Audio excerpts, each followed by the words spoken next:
అన్నదాత అన్నదాత మీ అన్నదాత, చెమటోడ్చి ఆహారాన్నందించే రైతన్నా, అనునిత్యం నీ కండదండగా నిలిచే నేస్తం ఎవరన్నా. అన్నదాత అన్నదాత మీ అన్నదాత.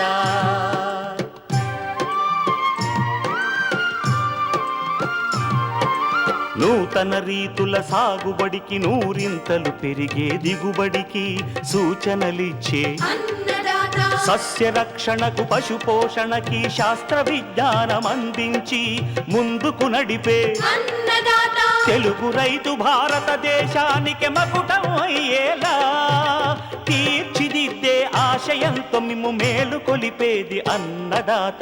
అన్నదాత అన్నదాత మీ అన్నదాత. అన్నదాత అన్నదాత మీ అన్నదాత. అన్నదాత ప్రేక్షకులకు నమస్కారం. ఈనాటి ముఖ్యాంశాలు: పురుగు మందుల మోతాదును లెక్కించడం, వాడకంలో రైతులు చేస్తున్న పొరపాట్లు, సూచనలు. తెలంగాణలో వేసవి నువ్వు సాగులో మెలకువలు. పశువుల్లో నట్టలు, పరాన్న జీవుల బెడద, నివారణా చర్యలు. ఇంకా జై కిసాన్ వ్యవసాయ సమాచారం.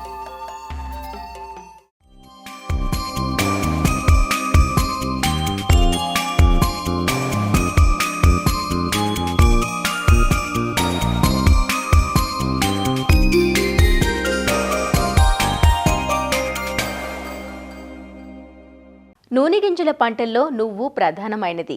ముఖ్యంగా ఉత్తర తెలంగాణలో ఖరీఫ్లో సాగు చేసిన పసుపు, ప్రత్తి, వేరుశనగ పంటల అనంతరం నువ్వును సాగు చేయటం పరిపాటి. 80 నుంచి 90 రోజుల పంట కాలంతో తక్కువ నీటి తడులతో పంట అందివస్తుంది. అయితే రకాల ఎంపిక మొదలు ప్రతి దశలోనూ శాస్త్రీయ యాజమాన్య పద్ధతులను ఆచరిస్తే ఎకరాకు 7 నుంచి 8 క్వింటాళ్ల అధిక దిగుబడులు సాధించే అవకాశం ఉందంటూ వేసవి నువ్వు సాగులో మెలకువలు తెలియజేస్తున్నారు ప్రొఫెసర్ జయశంకర్, తెలంగాణ రాష్ట్ర వ్యవసాయ విశ్వవిద్యాలయం, రాజేంద్ర నగర్ వ్యవసాయ పరిశోధనా స్థానం శాస్త్రవేత్త డాక్టర్ పద్మజ. తెలంగాణలో నువ్వులను, ముఖ్యంగా ఉత్తర తెలంగాణలో వేసవి కాలంలో ఎక్కువగా నువ్వులను సాగు చేస్తున్నారు. ముఖ్యంగా పసుపు తీసిన తర్వాత, అదేవిధంగా ప్రత్తి తీసిన తర్వాత, వేరుశనగ తర్వాత నువ్వులను ఎక్కువగా సాగు చేస్తున్నారు. శ్వేత, జగిత్యాల తిల్1, JCS 1020, జగిత్యాల తిల్2, JCS 2454, అదేవిధంగా తెలంగాణ తిల్1, JCS 3202 రకాలు. ఇవన్నీ కూడా తెల్లగింజ రకాలండి నువ్వులలో. వీటిని సాగు చేసుకోవచ్చును.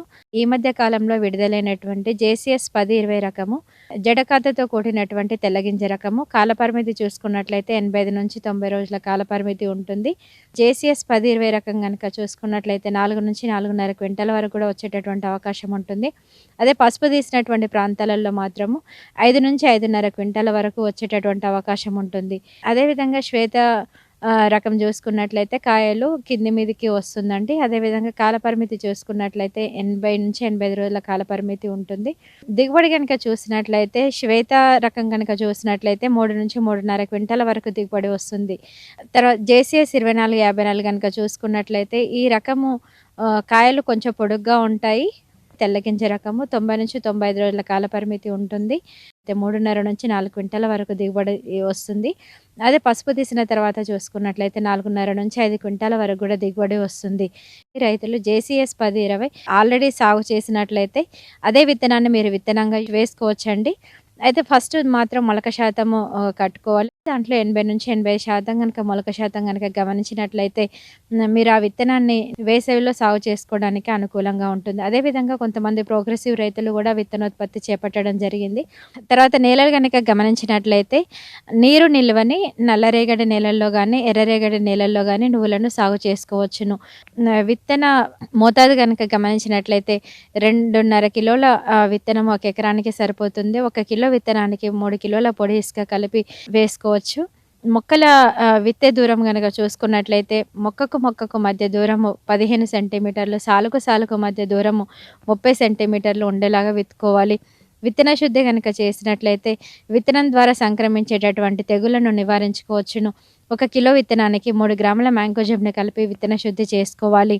విత్తే సమయం గనక గమనించినట్లయితే జనవరి 15 నుండి ఫిబ్రవరి 15వ తేదీలోపు మాత్రమే వేసుకోవాలి.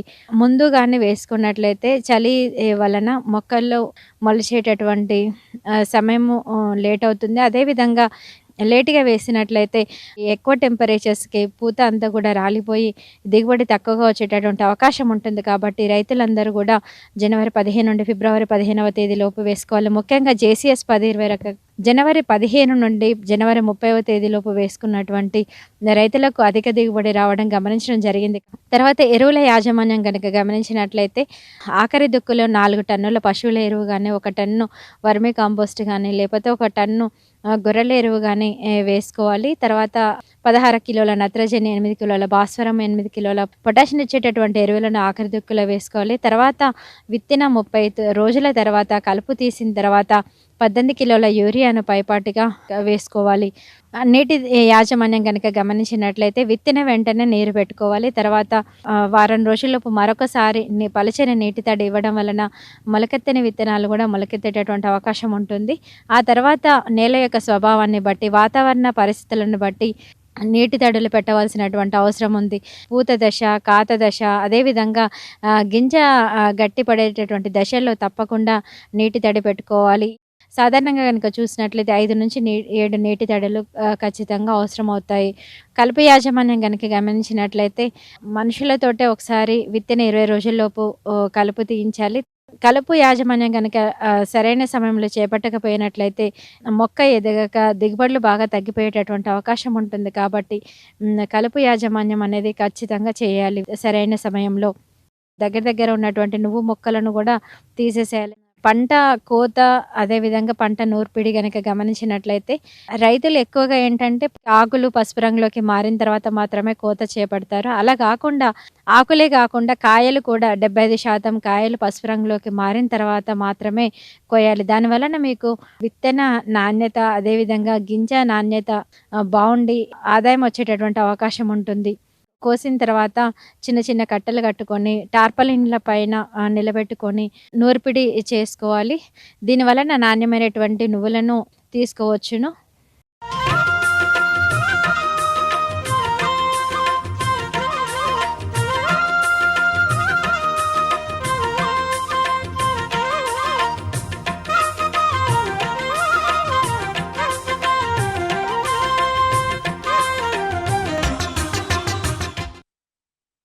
పెరుగుతున్న చలి ప్రభావం సకల జీవరాశిని వణికిస్తోంది.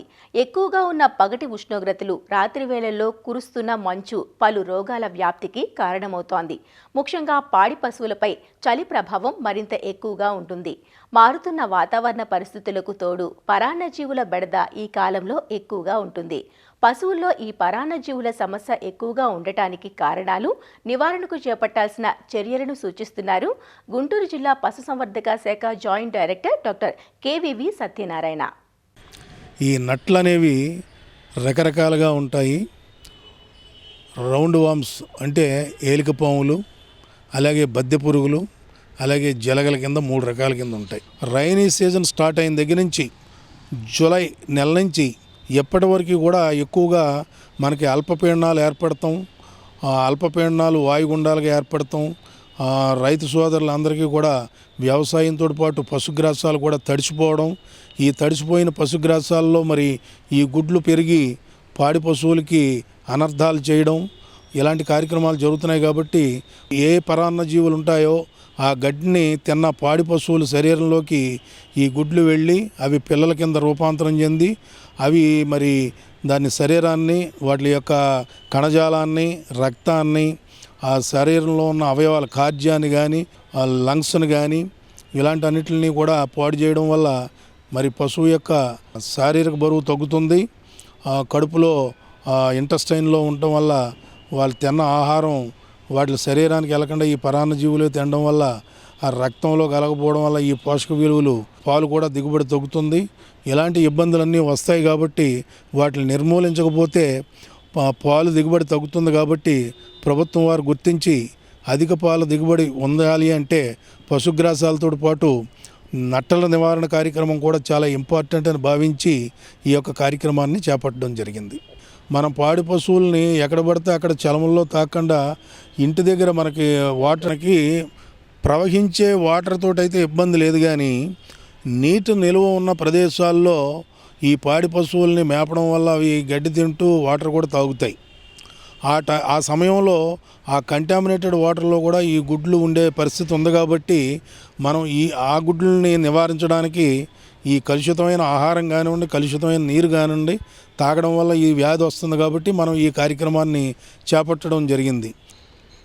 ఎక్కువగా పాడి పశువుల్ని వాటి యొక్క శరీర బరువుని కానీ సరిగ్గా ఎదగకుండా, బాడీ డెవలప్మెంట్ లేకుండా చేయడానికి, పాలు దిగుబడి తగ్గడానికి, అలాగే పశువు శరీర బరువును కూడా పూర్తిగా లేకుండా చేయడానికి ఇవి అనర్థకాలుగా ఏర్పడతాయి. కాబట్టి వీటిని నివారించవలసిన బాధ్యత పశుసంవర్ధక శాఖకి ఉంది.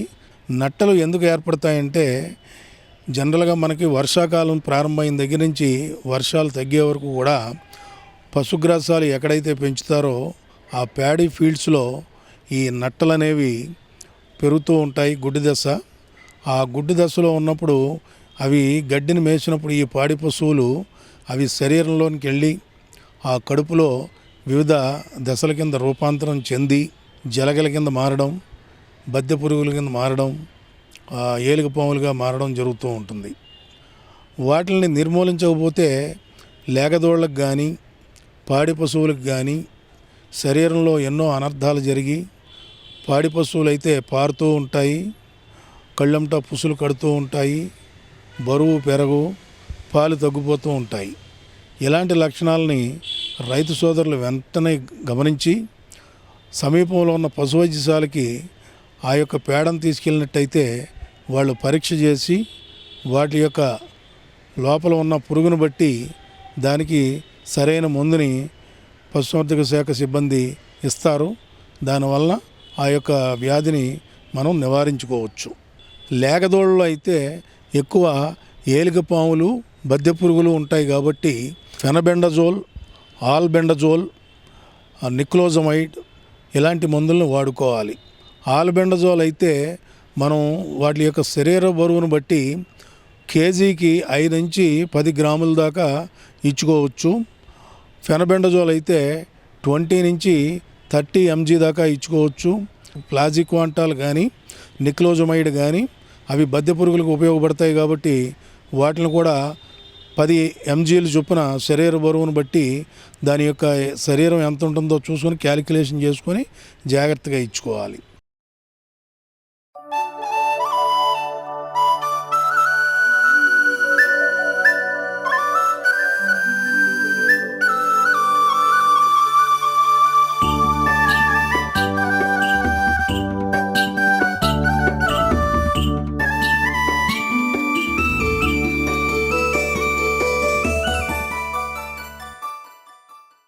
పురుగు మందుల విషయంలో రైతులు తూచా తప్పకుండా నిపుణుల సూచనలు పాటించాలి.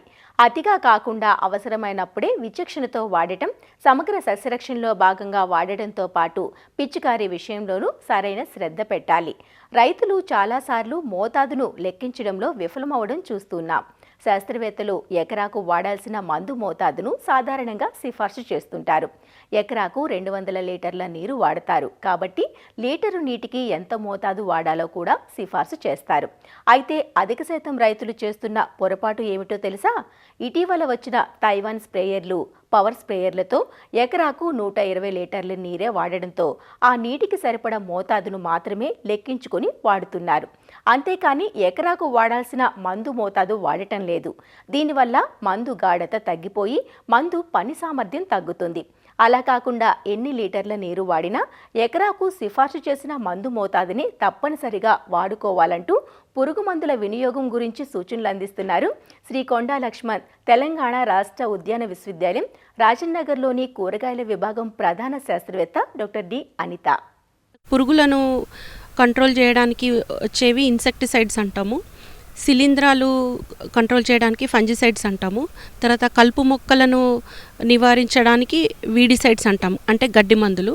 ఇవన్నీ కూడా రిజిస్టర్డ్ అంటే సిఐబిఆర్సి central insecticide board registration committee ద్వారా అప్రూవ్ చేసి అవి ఆ కెమికల్స్ని మనము వాడుకోవాలి. అయితే రైతులు లోకల్ డీలర్స్ దగ్గర ఈ పురుగు మందులను కొనుక్కున్నప్పుడు వాటి లేబుల్ ఖచ్చితంగా చూడాలి. ఏ పురుగు మందుకైనా లేకపోతే తెగులు మందుకైనా వీటికి ముఖ్యంగా 2 సంవత్సరాల డేట్ ఉంటుంది. అయితే అది ఎక్స్పైరీ కాకముందే ఆ పురుగు మందుని వాడుకోవాలి.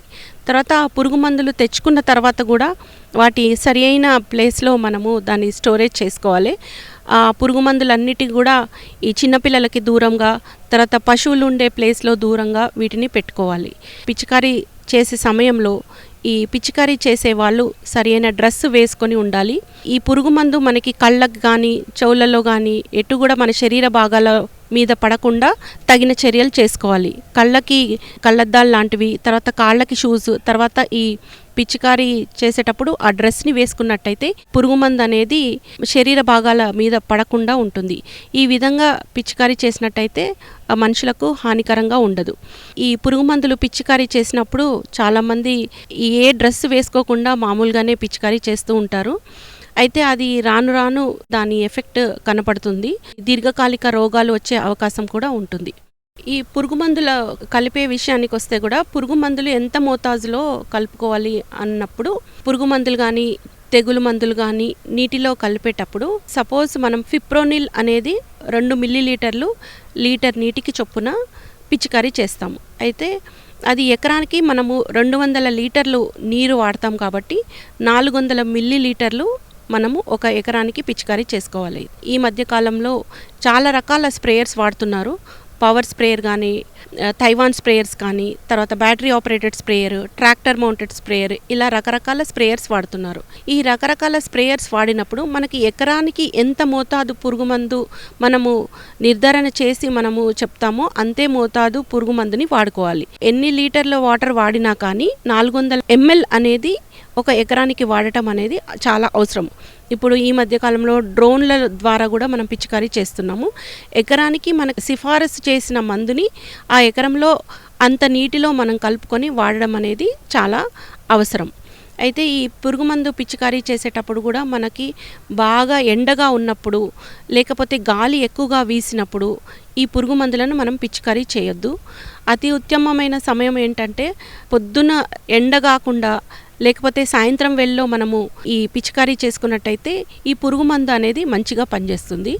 గాలి ఎక్కువగా వీస్తున్నప్పుడు ఈ పురుగు మందులు పిచికారీ చేసినట్టయితే ఈ పురుగు మందు అనేది పక్క పొలంలోకి వెళ్ళిపోయి సరిగ్గా చెట్టు మీద పడకుండా మన పురుగు మందు యొక్క పనితనం అనేది సరిగ్గా ఉండదు. ఇక పురుగు మందు పిచికారీ చేసినప్పుడు మనం పురుగు మందు కలిపినప్పుడు పురుగు మందుతో పాటు మనము ఒక లీటర్కి ఒక 1/2 మిల్లీలీటర్ మనం వెట్టింగ్ ఏజెంట్ అంటే స్ప్రెడర్ అంటాము, స్టిక్కర్ అంటాము, సబ్బు లాంటి లిక్విడ్ దొరుకుతుంది. లీటర్కి 1/2 మిల్లీలీటర్ చొప్పున మనము కలిపి వాడుకున్నట్టయితే ఆ పురుగు మందు అనేది ఆ చెట్టు మీద మంచిగా స్ప్రెడ్ అయ్యి ఆ పురుగు కానీ తెగులు కానీ సమర్థవంతంగా కంట్రోల్ చేయడానికి ఎక్కువ ఆస్కారం ఉంటుంది. ఈ చర్యలను చేపట్టినట్టయితే ఆ స్ప్రేయింగ్ చేసిన ఫలితం దక్కుతుంది. తర్వాత ఆ పురుగు కానీ శిలీంధ్రం కానీ కంట్రోల్ అవుతుంది. మనకి మంచి దిగుబడి వచ్చే అవకాశం ఉంటుంది.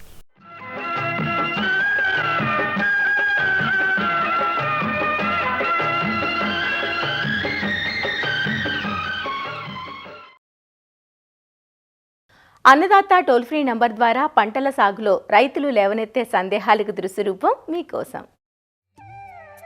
వరి నారు సరిగా పెరగడం లేదు, నారు ఎర్రబడుతోంది. నారు పెరగడానికి ఎలాంటి చర్యలు చేపట్టాలి తెలియచేయండి అంటూ అడుగుతున్నారు మహబూబ్ నగర్ జిల్లా కోయల్కొండ నుంచి రాజేందర్ రెడ్డి. యాసంగిలో నారుమడిలో ఎదుర్కొనే ప్రధాన సమస్య చలి. మనకి చలి ఎక్కువగా ఉండడం వల్ల నారుమడి పెరగకపోవడము, పిలకలు వేయకపోవడము, కొన్ని చోట్ల చనిపోవటము ఈ విధంగా జరుగుతుంది. నారుమడులను ఏర్పాటు చేసుకునేప్పుడు తప్పకుండా ఎత్తైన నారుమడులను ఏర్పాటు చేసుకోవాలి. దీని వలన మనము నీళ్లు పెట్టడానికి తీయడానికి చాలా సులభంగా ఉంటుంది. ఒక రాత్రిపూట మొత్తం మనం నారులో నీళ్లు ఉంచి తెల్లవారి ఆ చల్ల నీళ్ళన్నా తీసేసి మళ్ళీ ఈ ఫ్రెష్ నీళ్ళు అంటే బోర్ నుండి వచ్చే నీళ్లు పెట్టడం వల్ల కూడా మనకి మొలక పెరగడానికి ఉపయోగపడుతుంది. ఇంకోటి, ఎప్పుడైతే రాత్రి ఉష్ణోగ్రతలు 12 డిగ్రీల సెల్సియస్ కంటే తక్కువగా వెళ్ళినప్పుడు మనకి నారు పెరగడము చాలా తక్కువగా ఉంటుంది. దీన్ని అధిగమించటానికి మనము నారుమళ్ళకి కర్రలు లేదా ఏదైనా ప్లాస్టిక్ పైపులు, ఇనుప చువ్వల దాంతో ఒక ఊతంగా ఏర్పాటు చేసుకొని దానిపైన నారుపైన మనము ప్లాస్టిక్ లేదా యూరియా బస్సాలు అలాంటివి ప్లాస్టిక్ షీట్స్ కానీ కప్పుకొని మనము తెల్లవారి మళ్ళీ తీసేయాలి. దీనివల్ల మనము నారుని మంచు నుండి కాపాడుకోవడానికి, చలి నుండి కాపాడుకోవడానికి ఉపయోగపడతాయి. ఇక యాసంగిలో మనము ముఖ్యంగా ఎదుర్కొనే సమస్య జింకు లోప లక్షణం. జింకు లోపము అనేది మనము చూస్తుంటే మనకు ఆకుల వెంబడి తుప్పు రకం కలర్ మచ్చలు ఏర్పడము, మొత్తం అది బిగసిపారిపోవడము, ఎదగకపోవడము, నత్రజని వేసినా కూడా మనకి నారుమడి సరిగా పెరగకపోవడము, ఇవన్నీ చూసినప్పుడు అది జింకు లోప లక్షణంగా మనము గుర్తించాలి. దీనికి రైతులు 1 లీటర్కి 2 గ్రాముల జింక్ సల్ఫేట్ని కలిపి మనము పిచికారీ చేయాలి. ప్రధాన పొలంలో ఎంతైతే మనము కలుపు నివారణకి చర్యలు చేపడతామో మనము నార్మల్లో కూడా దాని ప్రకారమే చేపట్టాలి. 10 నుండి 12 రోజులప్పుడు బిస్పైరిబాక్ సోడియం అనే మందుని 1 లీటర్ నీటికి 0.5 ml కలుపుకొని పిచికారీ చేసుకోవచ్చు. లేదా సహెలోపాపీ బ్యూటైల్ అనే మందుని కూడా 1 లీటర్ నీటికి 1.5 ml కలిపి మనము పిచికారీ చేసుకోవాలి. ఇలా మనము నార్మల్లోనే మనము కలుపు నివారణ చర్యలు చేపట్టినప్పుడు పోషకాలకి, ఇతరానికి మనకి కాంపిటీషన్ ఏర్పడకుండా ఎదుగుదల బాగా ఉంటుంది. అలాగే నారుమల్లో కూడా మనము నారు పీకే వారం రోజుల ముందుగా మనము 800 గ్రాములు కార్బోఫ్యూరాన్ 3G గుళికలు చల్లుకొని ఆ రోజు నుండి ఈ మరుసటి రోజు వరకు ఆ నారుమడి నుండి నీళ్లు బయటకి వెళ్ళకుండా మొత్తం కట్టేసి అందులోనే ఆ నీళ్లు మనం మందు చల్లిన నీళ్లు మొత్తం అందులో ఇంకేట్టుగా చేసుకోవడం వల్ల మనకి ఈ పురుగు వృద్ధి నుండి నారుని రక్షించుకోవడానికి ఉపయోగపడుతుంది. ఈ చర్యలు పాటించి సక్రమమైన రీతిలో సరి అయిన నారుమడిని పొందగలరని ఆశిస్తున్నాం.